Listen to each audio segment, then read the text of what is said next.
In the last 50 years, space missions have revealed worlds we could never have imagined. From the mountains of Mars to the methane lakes of Saturn. Yet one planet seems to capture our imagination more than any other. The greatest of them all, Jupiter.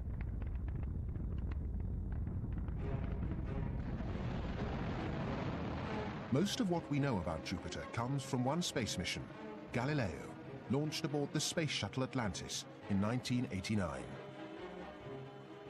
Each new discovery it made deepened our understanding of Jupiter and its moons. It hoped to uncover evidence of how the solar system itself was formed.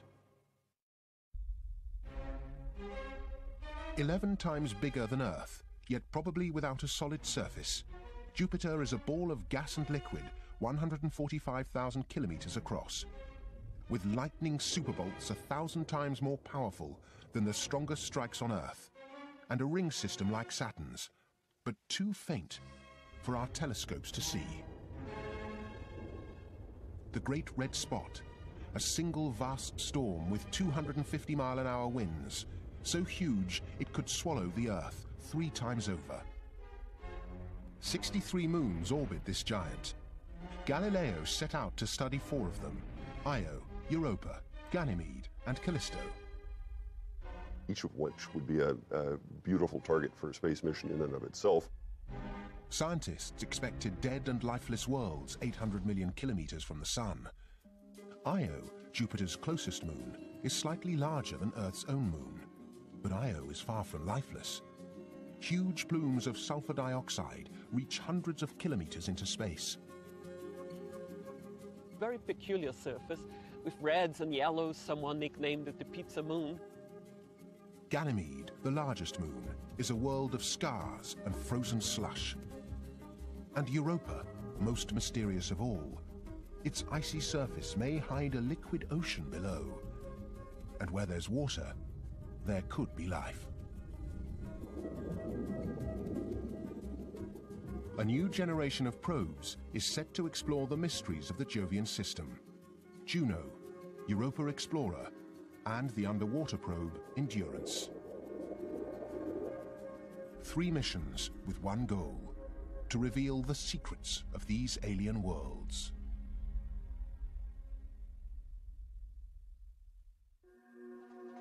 Before Galileo, previous missions could only look from afar. In the 1970s and early 80s, Pioneer and Voyager gave us tantalizing glimpses of Jupiter and its moons, but they raised more questions than they answered. How did Jupiter form? What powers its vast storms? And why are its moons so geologically active? Before these questions could be answered, the team had to overcome a simple problem. Galileo was unable to carry enough fuel to reach its destination. NASA engineers needed another way to get to Jupiter. And they came up with a brilliant solution. We wouldn't go to Jupiter at all. We'd start by going to Venus. By flying close to Venus and then Earth, using a gravitational slingshot method, Galileo stole some energy from the planets to accelerate itself towards its final destination, Jupiter. When Galileo arrived, after a journey of 6 years, a small sub-probe was to detach and plunge into the depths of Jupiter's atmosphere. It would have less than an hour to analyze its surroundings before being crushed by the extreme pressure. Everyone expected Galileo to beam back extraordinary information. But first, it had to get there. Just 18 months after launch, disaster struck. Galileo's umbrella-like radio antenna failed to open. It was beyond devastating. It had to open. Without that antenna, we thought that the spacecraft would basically not be able to complete its mission. Back on Earth, NASA engineers scrambled to fix the problem. There were attempts to jolt it open. They thought perhaps it had just gotten stuck. There were attempts to, kind of go up and down, to try to get it to open. There was now only one way to keep the mission from total failure.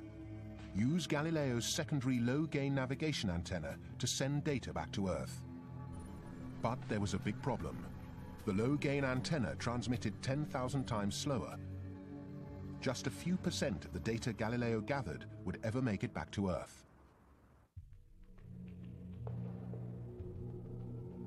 As the spacecraft neared the end of its journey, it coincided with a massive comet on a collision course with Jupiter.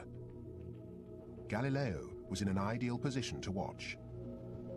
It might be able to find clues to one of the most important questions about Jupiter's history. How was it made?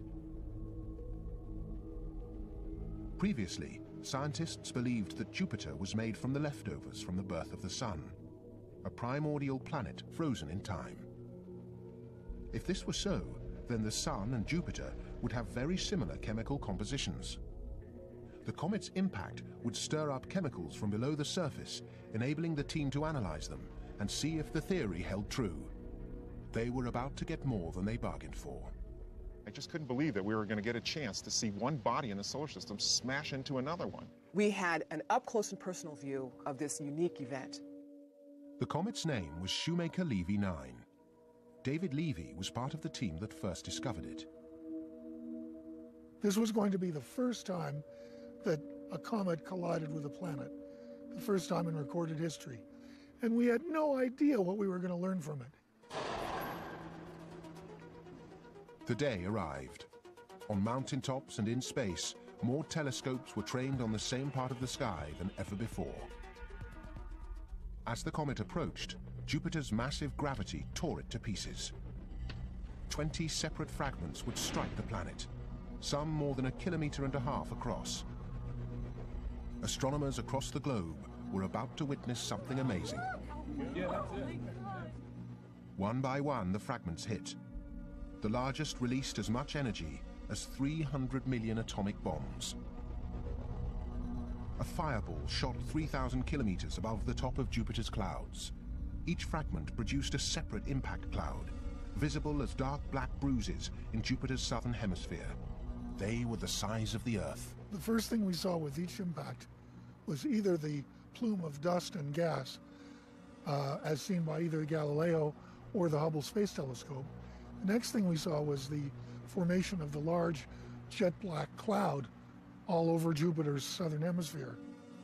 But the real surprise didn't come from the clouds. It came from the shock waves the impact sent through the upper atmosphere.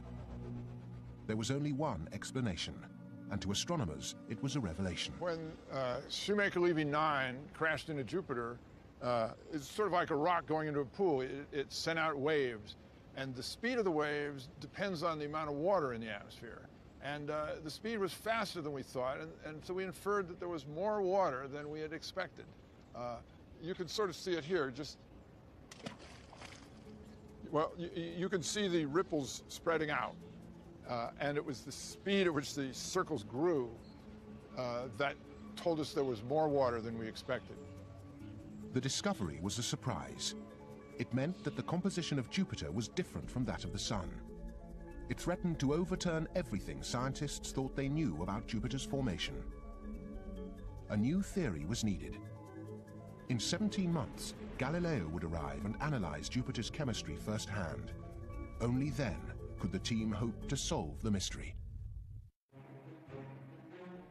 1 year after the comet Shoemaker-Levy 9 struck Jupiter, the probe Galileo was on its final approach. Evidence already collected had led scientists to believe Jupiter may have 10 times more water than previously thought. If so, they would need to find a whole new explanation for how this strange world formed. Galileo's first task would be to measure the chemistry of Jupiter's atmosphere, including the amount of water. Galileo would release a small probe into Jupiter's clouds. The probe would also measure the wind speeds and temperatures at different depths to try and explain why the weather is so violent, as well as answering the big question: is Jupiter a long-lost cousin of the Sun, or something else entirely? Mission Control fired 3 explosive bolts. The small probe disengaged from Galileo. Its goal was to penetrate the atmosphere of Jupiter.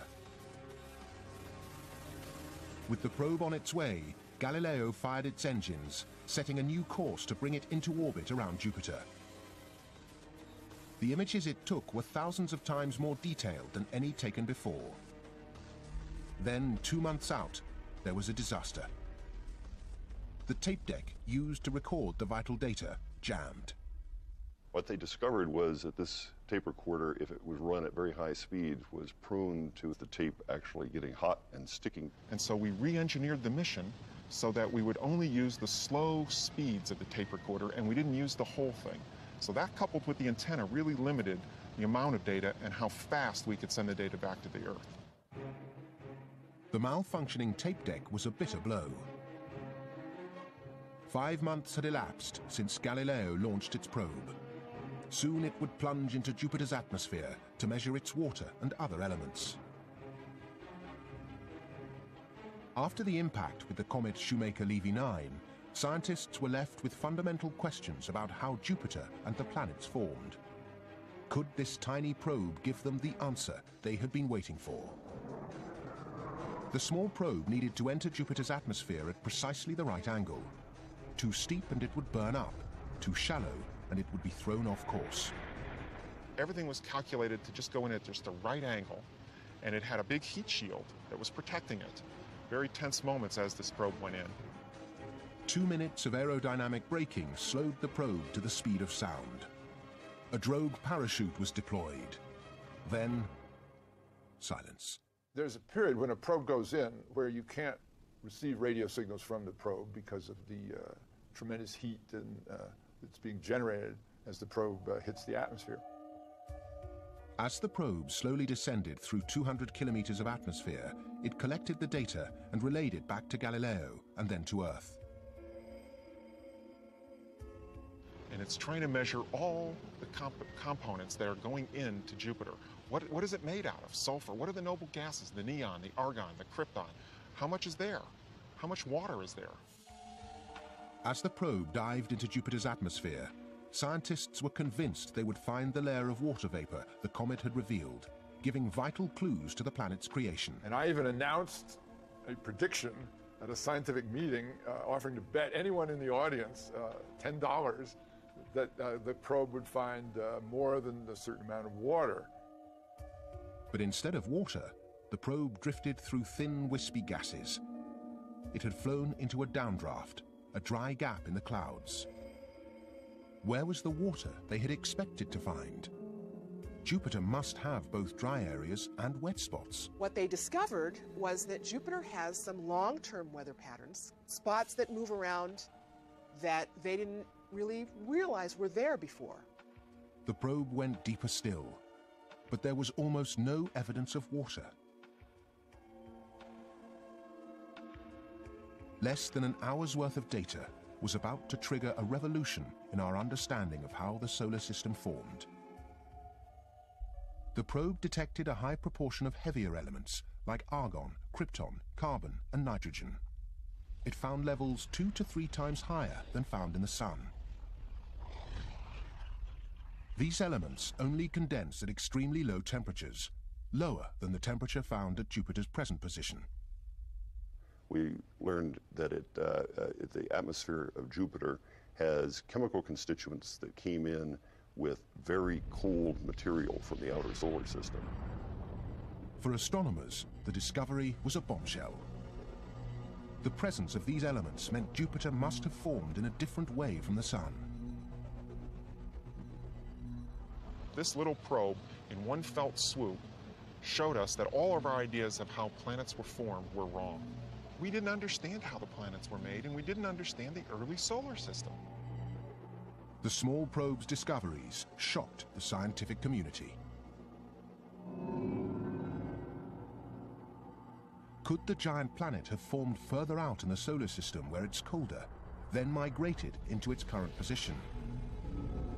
Or did comets or asteroids bring the heavy elements and water to it? After 58 minutes, and before the answers became clear, the probe fell silent, burning up in Jupiter's inner atmosphere. The probe had given scientists some remarkable insights into Jupiter, its atmosphere, and how it formed. But questions remained.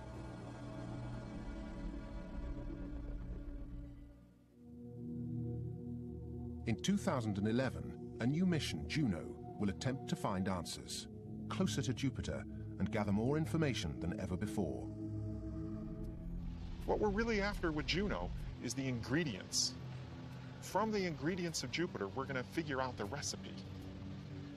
And that's what's going to tell us how planets are made.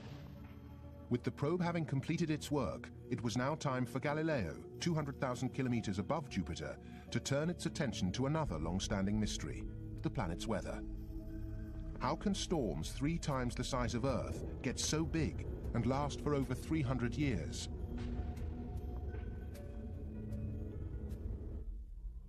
Jupiter's weather is a maelstrom of swirling clouds, lightning storms, and massive hurricane-like vortices. For the Galileo team, it was a mystery.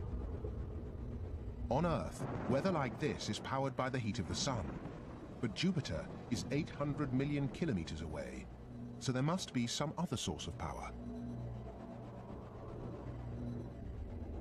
Its most famous feature is the Great Red Spot, a storm whose clouds tower over 8 kilometers above the atmosphere and plunge deep into a chemical soup below. The red spot is red because of the chemicals that are trapped there in the center of the red spot have been baked and cooked by ultraviolet light and have turned red. Astronomers have watched the Great Red Spot for at least 300 years. On Earth, even the biggest storms only last about 2 weeks. So how does the biggest storm in the solar system, 3 times wider than the Earth, get enough energy to rage unchecked for centuries? Scientists believed smaller thunderstorms could hold the answer.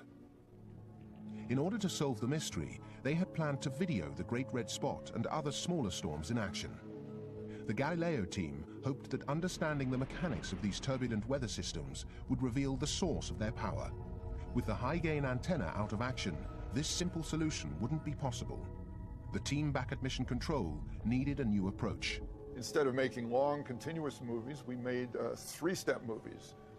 You watch the red spot, you come back a few hours later, you watch it again, and so it's just a 3-step movie instead of a continuous movie. Galileo homed in on a turbulent area of small white spots, which scientists believed were caused by convection or rapidly rising air. If these were storms, they would need to find proof. They needed to locate another of Jupiter's most extraordinary features: lightning bolts 1,000 times more powerful than on Earth. But these are only visible at night. Jupiter is 11 times bigger than the Earth. It's really big. If you look at this globe, you can see a few intense white-colored spots, small, intense white-colored spots. And when we got around behind Jupiter and looked at the night side, it was those very white-colored spots that had the lightning in them, and no place else. So that identified where the thunderstorms were. Having identified the thunderstorms, the next step was to find out whether these small white spots can grow into larger ones. Galileo was in the right position at the right time. There were some white ovals that formed in the 1930s, 3 of them, and they had been around for 60 years when suddenly 2 of them merged. Galileo watched as 2 of the ovals merged to form a larger, more powerful storm. 2 years later, the 3rd oval also merged, forming one large storm in a belt below the Great Red Spot. And then it had slowly turned red, so that it resembled the Great Red Spot, but not quite as big. Nicknamed the Red Spot Junior, it was hoped that observations of its birth might also help to solve the mystery of where these large storms get their energy. Jupiter's larger storms swallow smaller storms. This is how something as large as the Great Red Spot came into being. It's like a food chain where the big fish eat the little fish and the little fish eat smaller fish. And the primary harvesters of energy on Jupiter are the little thunderstorms. This accounted for the source of all the energy, but it didn't explain why these vast storms last for so long. Conditions on Jupiter are so turbulent that the storms should blow themselves apart. On Earth, vortices such as tornadoes soon die out, but on Jupiter, vortices last for years. It is the fastest spinning planet in the solar system, turning 22 times faster than Earth. Scientist John Arnaud thinks this rapid spin explains the stability of Jupiter's storms. In rapidly rotating systems, vortices can be long-lived. It's very surprising. Normally, we would think they'd shred themselves. They never do. What we've learned from these missions is that it's very coherent, is that it's very stable. When two different colored dyes are mixed in a rotating jar of water, the results are startling. At first, what looks like it's going to be a mess quickly turns out not to be a mess. Instead, we generate two large-scale vortices that you'll see are going to be very long-lived and coherent. And this is the idea. In rotating fluid systems, when you try to mix them, instead of just destroying any dye signal or any signal in the fluid, you get large-scale structures, similar to a great red spot. Galileo revealed why some storms get so big and last so long. But scientists are still mystified by Jupiter's most distinguishable characteristic, its red, white, and brown stripes. It was assumed that some colors are rising gases and others sinking, but Galileo found this may not be true.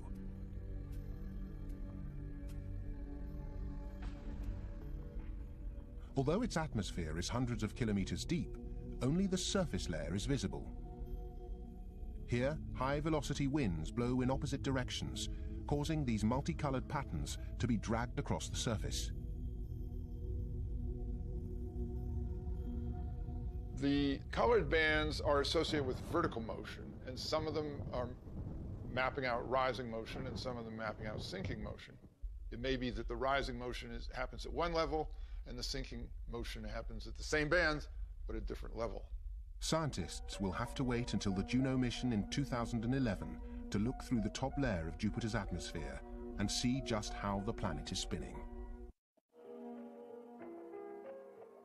The 2011 Juno mission will orbit Jupiter 32 times, each orbit lasting 11 days. The orbits will pass over Jupiter's north and south poles, shifting longitude with every flyby to scan a new section of the planet. For the first time, Juno will map Jupiter's entire atmosphere down to a depth of more than 550 kilometers. Jupiter's vast weather systems may finally yield their secrets.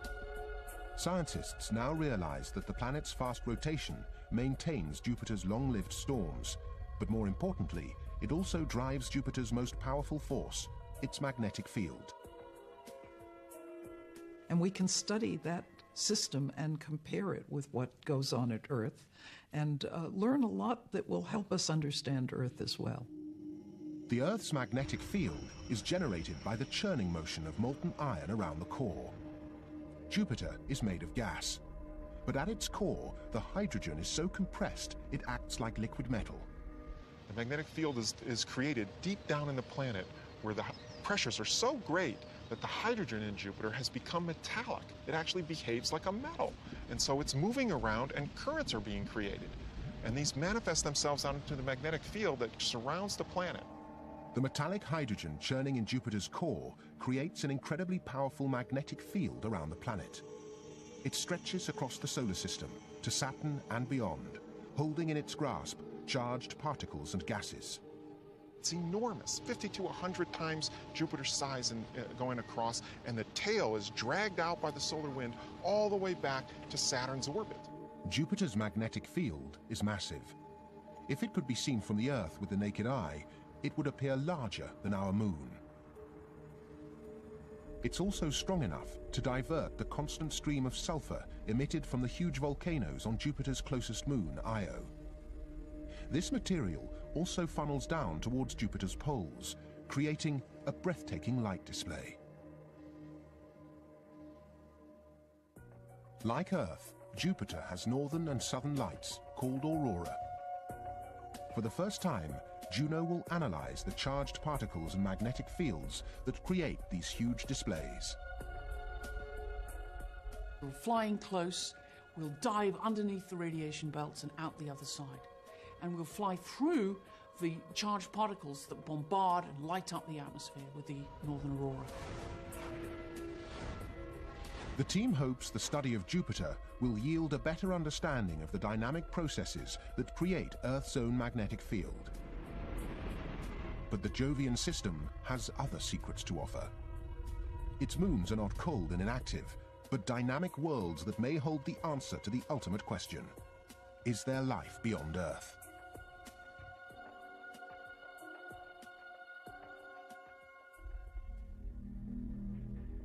The Jovian system is immense. 63 moons orbit the planet, some large enough to be planets in their own right. They're also an enigma. Small planets and moons usually cool faster. So how can these moons be so hot and geologically active now?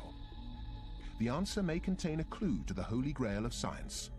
Is there life on other worlds? The four largest moons are Ganymede, Callisto, Io, and Europa. Each one is profoundly different. Where every time Ganymede goes around once, Europa goes around twice, and Io goes around 4 times. It's not a coincidence. These moons have evolved into this wonderful cosmic dance. Astronomers had expected Jupiter's moons to be cold, dead lumps of rock and ice. What Galileo found were active, dynamic worlds. First stop was the mysterious Ganymede, the largest moon in the solar system. If it orbited the Sun instead of Jupiter, astronomers would call it a planet. These NASA images show its mountains, valleys, craters, and frozen lava flows. Almost immediately, the team found something extraordinary. Galileo's magnetometer was picking up unexpected readings. I was flabbergasted. The evidence right there that there was a magnetic field caused me to say, I don't believe it. Ganymede is the only moon in the solar system with its own magnetic field, but it's a puzzle. The moon should be frozen solid. If Ganymede's got a magnetic field, it must have a molten core. The discovery of Ganymede's magnetic field only deepened the mystery of how planets form.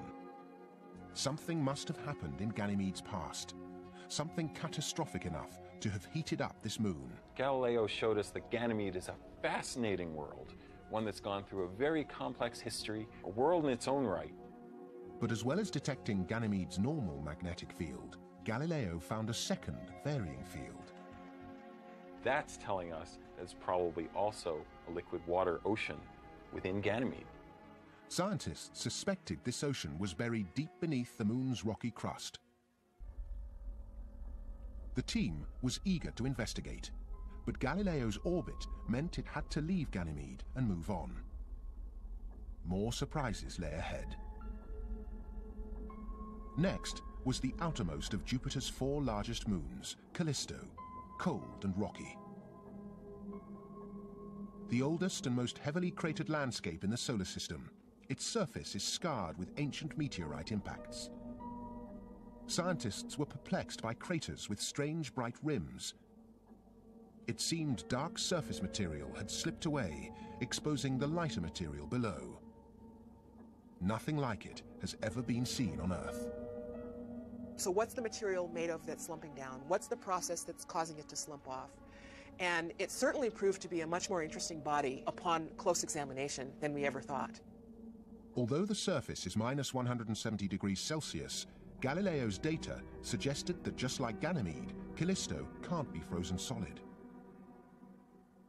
It detected a very weak magnetic field suggesting it too may have an ocean. But the data was confusing. Other instruments aboard Galileo suggested that 200 kilometers beneath its surface, Callisto consists of a mixture of rock, metal, and ice right down to its core. It was another mystery. The standard theory of how moons and planets form says that they should heat up when the material they're made of first joins together. The heat should then separate the rock from the ice. Strangely, on Callisto, it hasn't. That would mean it never got really hot in there. How do you make such a large moon and not have it heat up? We still don't really understand Callisto. Like so much of the Jovian system, Callisto raises more questions than it answers. We don't know what's going on inside the moon. We don't even know what material covers its surface. The story of Jupiter's next moon is equally bizarre. Io is the same size as our moon, and is the closest of Jupiter's 4 large moons.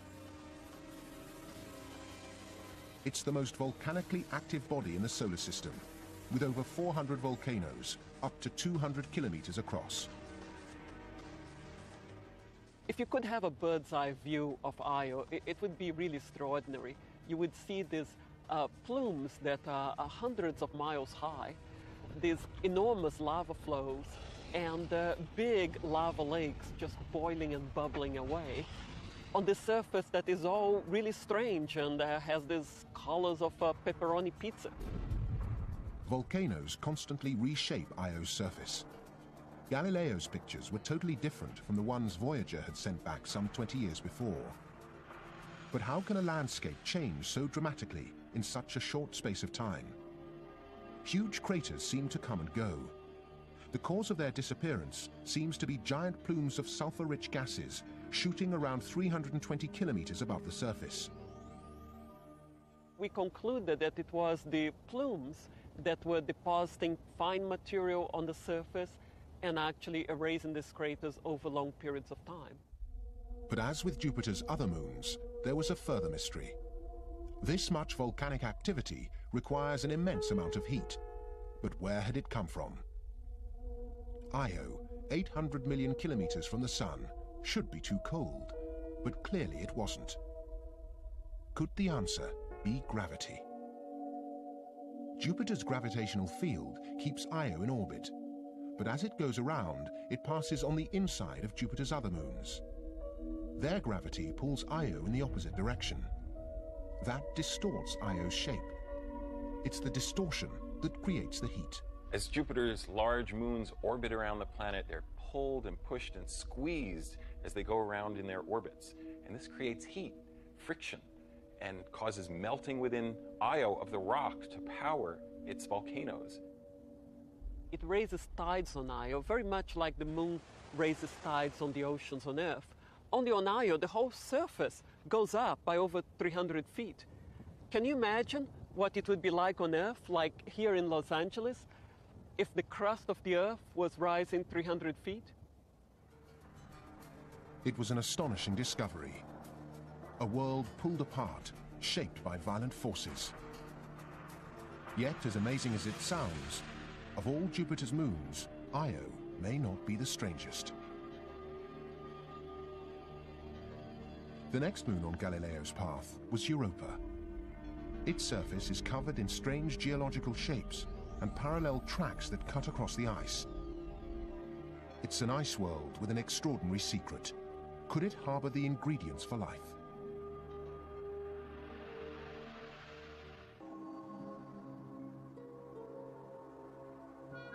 Images of Europa from earlier missions reveal a pinkish-white world.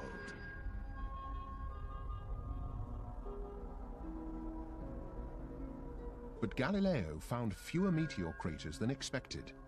That meant something was erasing the craters after they formed. Because Europa's surface is ice, scientists believed water could be welling up from below.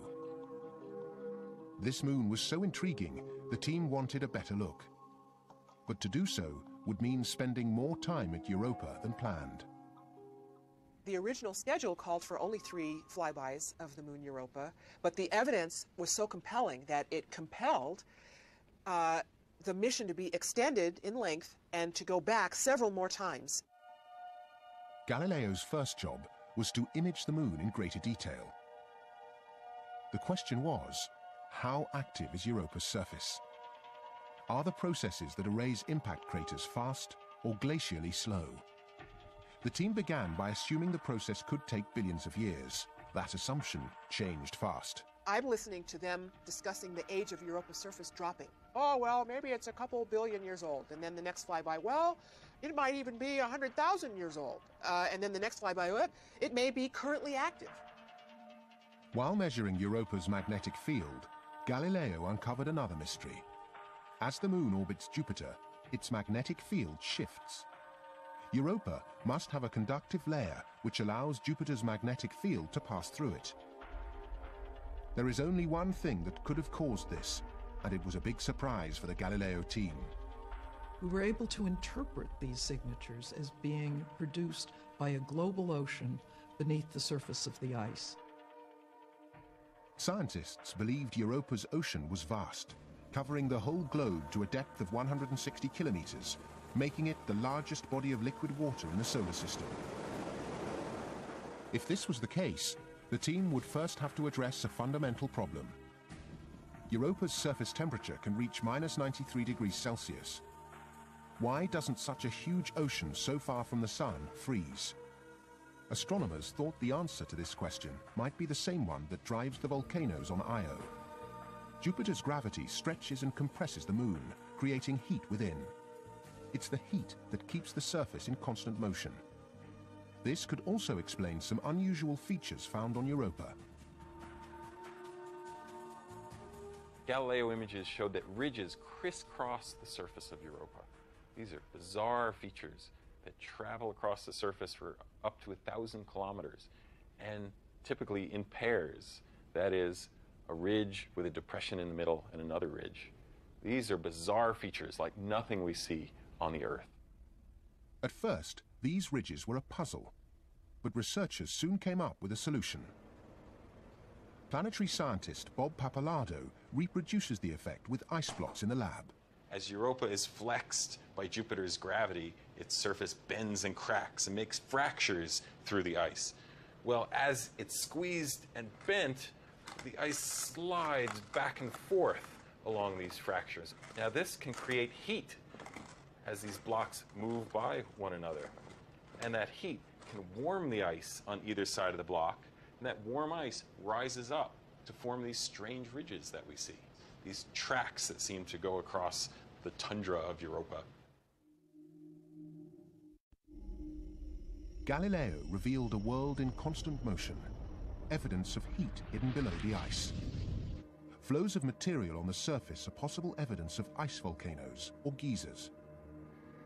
Brown-red stains stretch across the ice, where it's cracked open, and salty material from the interior has welled up from below. We see pits and spots and domes on the surface of Europa that might be related to the rise of blobs of warm ice that move up through the shell, sort of like a lava lamp. Heat from the interior of the moon may even drive hydrothermal vents in the ocean. On Earth, hydrothermal vents on the sea floor are hotspots for life. Galileo's data also suggested there's carbon dioxide frozen on Europa's surface, possibly welling up from the ocean below. If so, the find was huge, because carbon dioxide is vital for life. Does this mean there's life on Europa?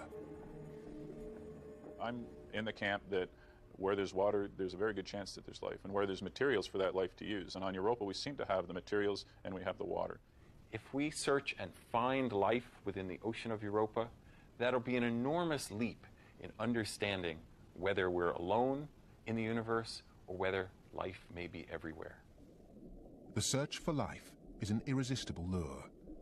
Scientists are desperate to go back to Europa. Near the end of the next decade, they hope to launch a groundbreaking mission to orbit the moon. The Europa Explorer will take the first steps towards answering the biggest question of all. Is there life on other worlds? It will survey the ice on Europa's surface. As well as analyzing its structure, it will search for spots where we could one day break through to the ocean beneath. The Explorer's main tool is radar. It will give scientists a three-dimensional map of Europa's crust. This will tell them just how thick the icy shell is. How far beneath the surface the ocean is, if it's a global ocean, how deep it is, how thick the ocean layer is. These are crucial questions. Once scientists know how thick the ice is, the next step is to work out how to get beneath it, and that will mean a completely new mission. A probe that will not only orbit Europa, but land and explore its subsurface ocean. A robotic submarine, Endurance, is already at work in Antarctica. It's the first of a new breed of underwater probes that can also operate under the ice. The aim is to create a vehicle that needs no instructions from home. Endurance must make decisions all by itself. Perhaps one day a vehicle like this will search for life on Europa. But first, it has to get through the ice. That thick ice cover takes a lot of energy to melt ice. People don't usually appreciate that, but we'll need some kind of nuclear system that will melt that ice, and it will take weeks, perhaps months, to get through that ice. We might imagine a lander spacecraft that melts its way all the way down to the ocean and explores what's really down there. The discovery of life on another world would be one of the greatest finds of all time. If life exists in the ocean of Europa, that would tell us that life probably exists almost anywhere there's a water-rich environment.